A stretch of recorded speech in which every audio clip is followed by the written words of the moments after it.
once again.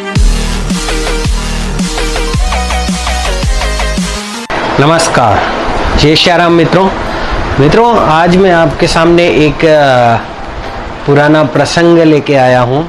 तो दोस्तों, प्राचीन समय की बात है। एक बार एक राजा के यहाँ एक नया सेवक आया था और सेवक का इंटरव्यू लेते वक्त राजा ने उससे पूछा कि आपका नाम क्या है। तो सेवक ने हाथ जोड़ के बोला कि हे राजन, मेरा नाम वही रहेगा जो आप रखेंगे, आप जो रखेंगे वही नाम मेरा हो जाएगा। और फिर राजा ने उसको पूछा कि तुम क्या खाना पसंद करते हो।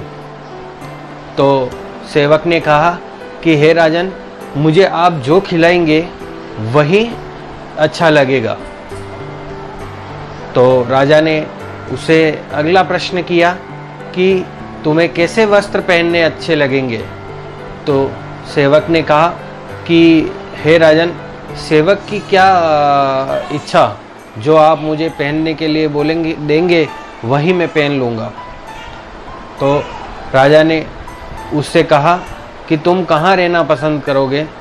तो सेवक ने कहा कि हे राजन, मुझे आप जहाँ रखेंगे वहीं उसी स्थिति में ही रहना पसंद करूँगा। तो राजा उसके जवाब सुनकर बहुत प्रसन्न हुए और उस सेवक को उन्होंने अपना गुरु बना लिया, क्योंकि राजा ने उसको कहा कि तुमने मुझे भक्ति का सबसे अच्छा उदाहरण दिया है और मुझे एक सीख दी है कि भगवान की भक्ति कैसे करनी चाहिए। तो मित्रों, इस प्रसंग से हमें यह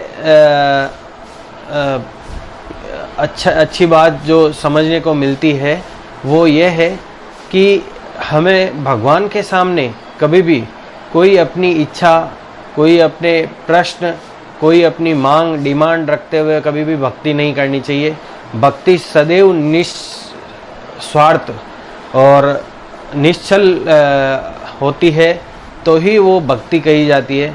भक्ति इंसान को ईश्वर के समीप ले जाने का कार्य करती है।